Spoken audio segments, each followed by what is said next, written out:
All right, Dano, got to get your thoughts. And, you know, I'll ask you about goaltending. You watch this team all the time. You know what Mackenzie Blackwood is capable of. But I think one thing that we've seen over the last few seasons is that, yes, you have your number one, you have your starter, you have your guy, but it's very much the thing to do now in the National Hockey League, where you give your backup a lot of playing time. How much playing time do you expect Jonathan Bernier to get should we see a full 82-game season? Well, if you listen to his interview, he said he's going to push Mackenzie Blackwood and believes he's going to play a lot. He wants that net, but that's a healthy competition you want in goal. And we saw last year in the shortened season where teams used both guys, they needed both guys to win. Mackenzie Blackwood is still at that spot where he has to take that next step of consistency on a nightly basis. He's got all the tools. He's shown flashes of brilliance for a month, 6 weeks at a time.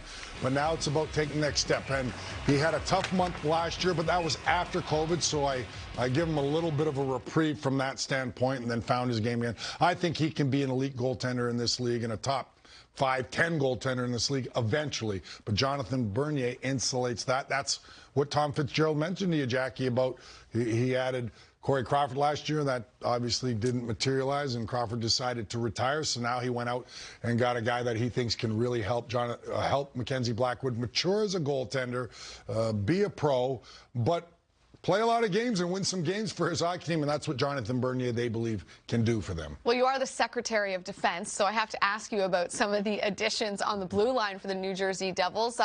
How excited are you to see Dougie Hamilton and Ryan Graves join this squad?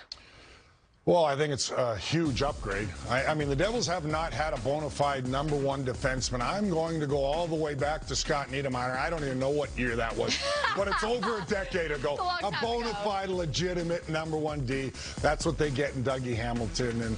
And not to mention, he's 6'6". Graves is 6'5". You heard Tom Fitzgerald, general manager of the Devils, talk about length and size, especially with the way players skate in today's game. And if they have a step on you and you have a smallish defenseman or too many small defensemen that aren't extremely mobile, then it's very difficult to defend and be in the right position. But these guys, with their reach, if they get a step on them, against them, their opposition, they can still defend as equally as well with that good stick. And I would think those two guys will help in that area.